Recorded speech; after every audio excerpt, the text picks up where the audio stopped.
Hey you guys, it's your girl Sin. Welcome back. So today I'm going to show you how I got this blonde wig. Yes. So I use this Remy here in number 27, another one in number 613. Both are 18 inches. Here's a side by side so you can see the comparison in terms of color. I use the mannequin with plastic cap along with a spandex cap to protect my mannequin. And you just begin to lay it down like you normally would and track your tracks all the way till you get the top. And I'm just showing you how it looks.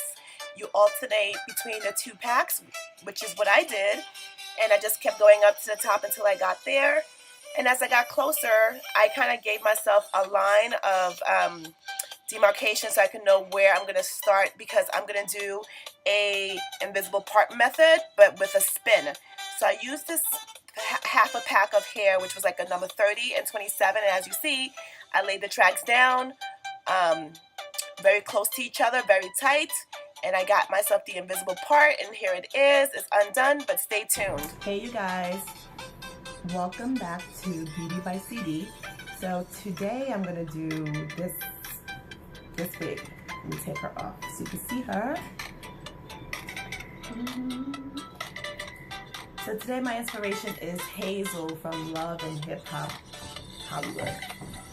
So I love her blonde unit that she's rocking. It's always like fierce and curls. But at the reunion she had it like really curled like this with like these spiral curls and just pretty. So I had this wig laying around and you know, I made it the regular way, which is track by track by track by track. And then when I got closer to the top, I did, let me see. I did like I stacked them like this across, which kind of gave it like this invisible part. So because I kind of put this away and haven't like went back to it, it's undone. So right now she's got like a hand closure at the top, and this will be the part. So originally I wanted to ventilate her, and ventilation is just like, you know how your lace closures would look?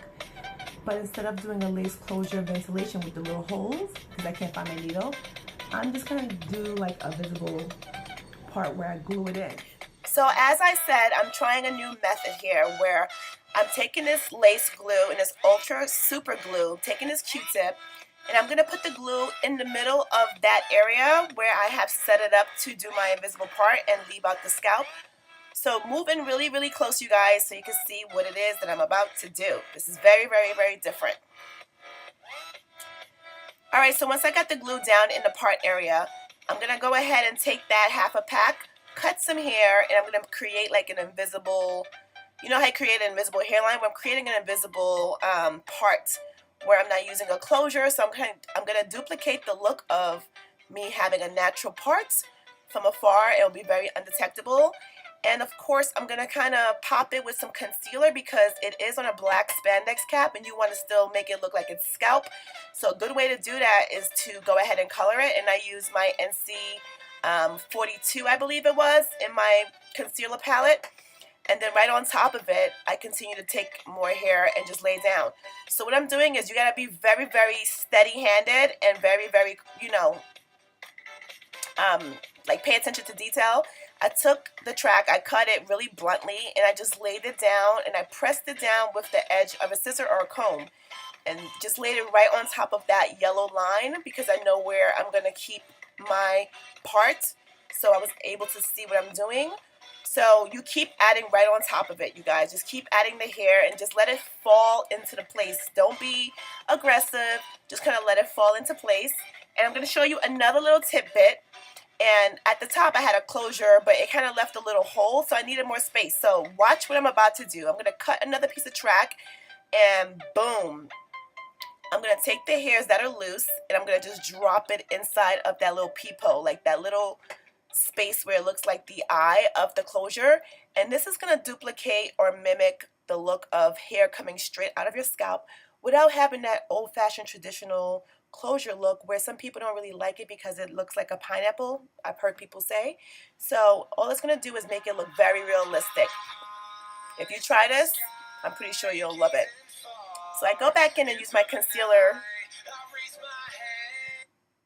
just to go ahead and give myself more of the brightening of the scalp look. I had to turn down my music, you guys, just to get it, you know, so that you guys hear me. I'm using my little portable fan to get the glue dried, because that ultra glue, um, it dries quick for lace, but if you're doing this project, it may take a little longer, or I'm just impatient. So you guys just go ahead and continue to do what I did, and you two will get that same look, and it looked really, really good. Towards the end, here's the wig that's finished up, and you're just in luck for a bonus round where I'm going to kind of curl it really quickly and do a wand curl set where I'm using the wand, and I'm just going to show you how I do it.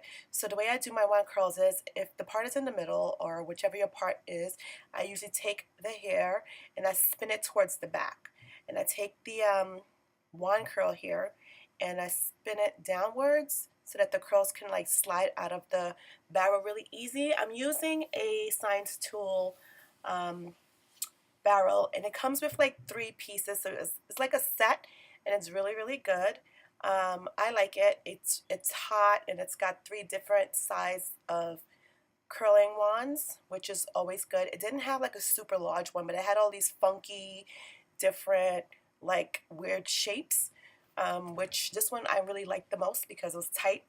But the smaller the wand, you know, the tighter the curl. You guys have to have time to do this look because it will take some time to do wand curls. For clients, I usually charge more because this is time consuming. But if you have really good tools, it can be really fast. And if you have good hair, you know, it heats up pretty well, and then you just move along fast. A good way to keep the hair I guess tight is, while you're doing these curls, you can take some pins and pin them tightly, and then that way everything will stay even longer. If you're going to a wedding or you have an event at night and you want to do that, it'll keep the curls even longer. You spray it with some holding spray, it's even better. And on top of that, if you want to make the curl like, if you want to move fast and you want to make the curl last, what I do is I'll spin the hair on the barrel and I'll hold it for a few seconds and then I'll let it go. And that kind of keeps like the heat isolated in one section. It's in your hand. It's still hot. So it's like it's cooking it, and then you like release it, and then boom. So just to recap, I just went ahead and I finished up, and here's the front of the wig, and the top is shorter than everything else, and all I did was kind of curl it back. I'm going to quickly show you the motions of it. All I did was take the barrel facing downwards, and remember, I spin everything towards the back because you want everything kind of consistent. I take it, roll it up, and then I just let it go. You can make this as tight as you want. You can take a flat iron and use it instead if you don't want to use the barrel for the front, because it could make it tight. And you go ahead and check out your work. Here are the curls in the back.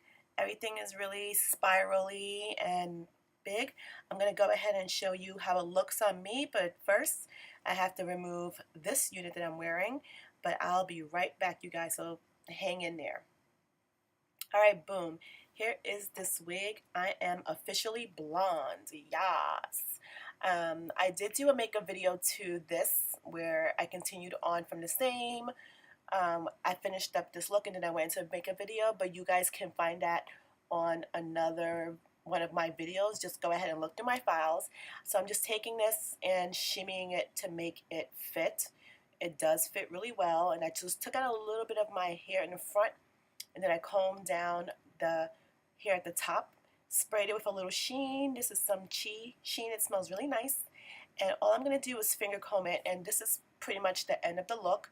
You comb it out as much as you want. The curls don't really come out that much. Just be gentle with it and pull them through. Use a large tooth comb or a pick to get the desired look, but this is going to be very, very like back in the days, like Dolly Parton kind of look. And just finger comb it so you can get those curls to kind of open up, and it's going to expand the curls and expand the look, which kind of makes it look not as deliberate as when you first do it, because those curls are very defined. You want to kind of mess it up a little bit so it can have a pretty lay, and once you're done with that, you'll have the look that you want. You guys go ahead and just keep doing the same thing and it will be fine. So I'm just going to show you the finished look for the makeup that I did to this look. Again, you can find that video on my channel.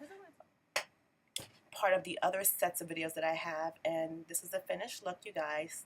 I appreciate you guys for watching. I hope you learned something. I hope you enjoyed my invisible part, kind of like a remix, and how to do like that, you know, where you lay the tracks down and all that good stuff. Anyways, I'm babbling. Thank you guys for watching. Don't forget to like, comment, and subscribe.